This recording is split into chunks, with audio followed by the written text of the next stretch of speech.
Saya divonis oleh psikiater mengidap anxiety, gelisah yang berlebihan mungkin ya. Kemudian saya selalu merasa cemas kalau bertemu banyak orang, takut pergi sendiri. Tetapi Quran surah Al-Anbiya ayat 83, alhamdulillah kecemasanku berkurang. Pertanyaannya, bagaimana caranya supaya anxiety itu tidak pernah kambuh lagi? Gini,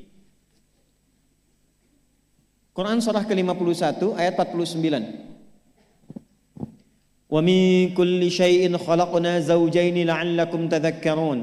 Segala hal itu aku ciptakan, kata Allah, berpasangan supaya engkau sadar cuma aku yang tidak punya pasangan. Sehat lawannya apa, Bu? Sakit. Senang lawannya apa?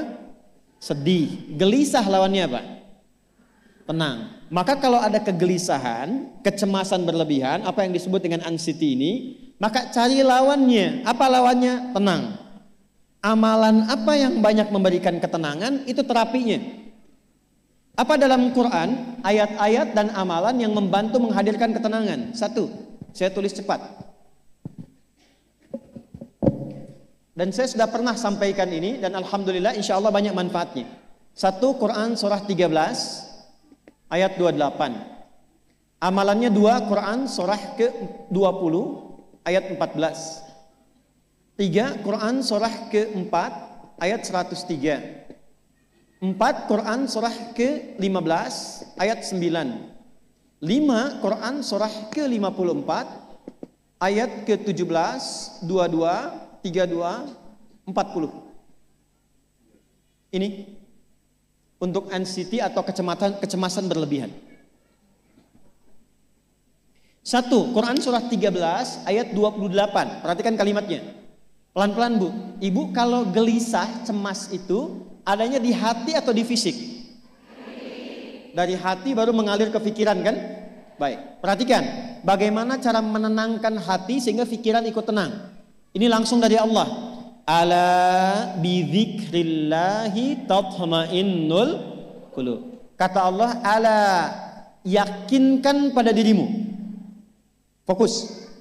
Ala itu harful istikhbar wa taukid. Huruf yang berfungsi membuka informasi dan meyakinkan. Jadi kalau ibu ingin tenang, ada yang divonis cemas berlebihan, anxiety. Pertama kata Quran mesti yakin dulu nih. Lawan itu yakinkan pada diri.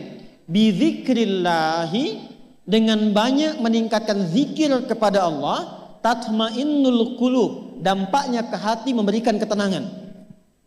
Jadi rumus cepat menghilangkan kegelisahan, obat yang pertama kata Al-Quran, zikrullah. Apa obatnya? Amalan zikrullah ada 4. Amalan zikrullah ada 4. 1,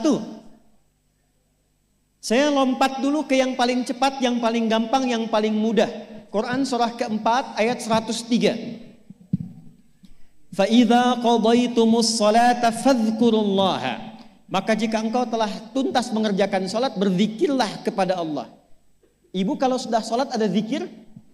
Ya? Subhanallah, alhamdulillah, Allahu akbar, astagfirullah, ada itu? Hafal ya? Itu yang paling gampang. Kalau sedang cemas, keluarkan zikir pertama dalam bentuk kalimat thayyibah. Apa kalimat pertama yang dibaca setelah salat? Bukan. Astagfirullah. Assalamualaikum warahmatullah. Assalamualaikum warahmatullah. Astaghfirullah. Astaghfirullah. Astaghfirullah. Allahumma antas salam wa minkas salam. Tabarakta ya dzal jalali wal ikram. Kalau ingin agak panjang, boleh. Ada yang versi panjangnya. Ya astaghfirullahalazim alladzi la ilaha illa huwal hayyul qayyum wa atubu ilaih. Baca 3 kali. Allahumma antas salam wa minkas salam wa ilaika ya'udus salam. Fahayyina rabbana bis salam wa adkhilna al jannata daras salam. Tabarakta ya dzal jalali. Yang pertama versi singkat, yang kedua digabung dengan doa versi panjang. Kalau sedang gelisah, bacakan cepat, tapi harus yakin. Karena kalimat Qur'annya mesti yakin. Astagfirullah, astagfirullah, astagfirullah. Jangan cuma di lisan sambil ingat Allah. Enggak, ini enggak main-main ya, ini enggak main-main. Jadi begitu sedang gelisah, cemas berlebihan, merasakan cemas, anak gimana belum datang, astagfirullah. Tapi sampaikan ke jiwa, ingat Allah, astagfirullah. Astagfirullah. Sampai terjadi perubahan dalam hatinya, merasakan ketenangan. Astagfirullah, astagfirullah. Kalau itu belum tuntas, ambil wudhu. Amalkan yang kedua, Quran surah ke-15 ayat yang ke-9.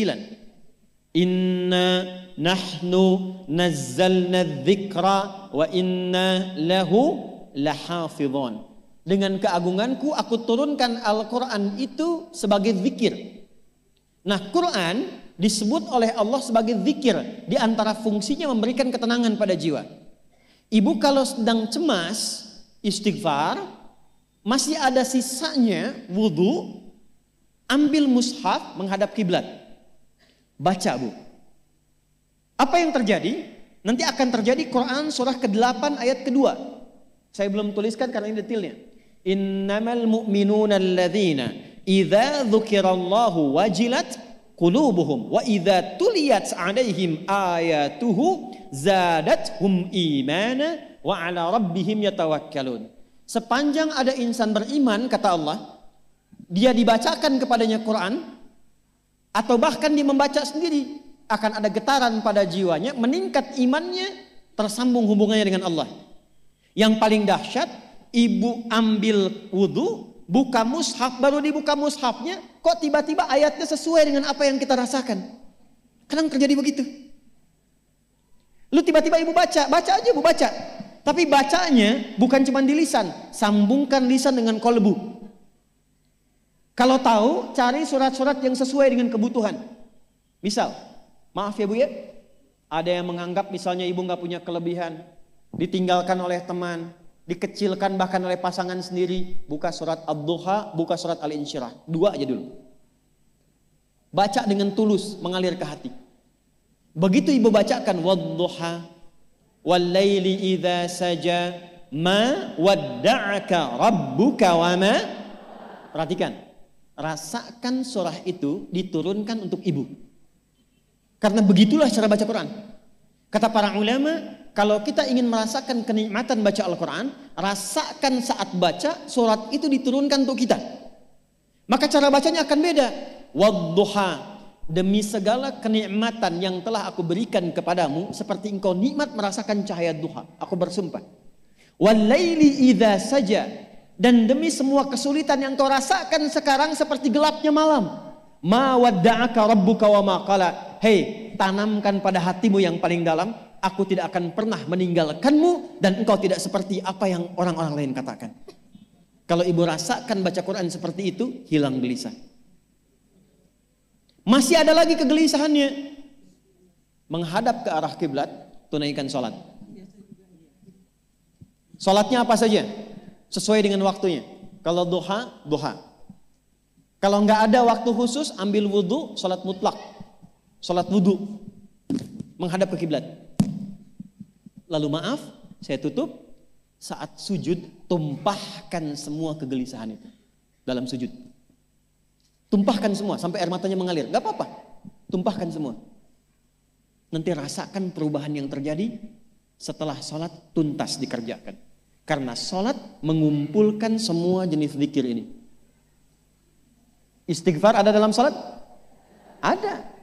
Ya, ibu ruku sujud baca istighfar. Subhanakallahumma bihamdika Allahumma gfirli. Subhanallah ada? Alhamdulillah ada? Allahu Akbar ada? Dalam sholat baca Quran? Al-Fatihah itu Quran. Semua ada. Sudah? Yang terakhir, biasanya kalau sudah selesai sholat, ketenangan awal itu muncul. Tapi setelah itu kadang-kadang muncul lagi, kalau belum tuntas semua. Maka praktekkan isi surat Al-Insyirah. Ini penutupnya. Inna ma'al usri, fa inna ma'al usri. Apa artinya insyirah? Insyirah itu suasana hati yang lapang, selapang-lapangnya seakan-akan gak ada beban lagi. Maka kata Allah, kalau hatimu ingin lapang dan tidak pernah merasakan ada beban lagi, maka perhatikan. Alam nashrah. Hei, masa engkau merasa cemas, gelisah dan berlebihan hanya karena masalah yang sekarang kau hadapi? Bukankah dulu banyak ribuan masalah yang telah aku selesaikan? Jadi kalau ibu mengalami masalah sekarang, jangan sampai larut sedih dengan masalah yang sekarang. Yakin dulu pun banyak masalah selesai juga. Alam nashrah. Lalu apa yang harus dilakukan? Kata Allah, seberat-beratnya beban, tanamkan keyakinan pada jiwamu. Inna ma'al usri, semua ini pasti selesai. Pasti ada solusinya. Pasti selesai. Inna ma'al usri yusra itu bahasa singkatnya begini, pasti selesai. Pasti tuntas. Yakin Allah sudah jamin pasti tuntas. Jelas? Jadi kalau sedang punya persoalan, yakinkan pada diri kita masing-masing, ini pasti selesai. Insya Allah ada solusinya. Gak mungkin Allah titipkan kalau saya tidak sanggup menjalaninya. La yukallifullahu nafsan illa, maka lakukan yang ini dan secara kontinu. Terapinya ini aja. Terapinya ini aja.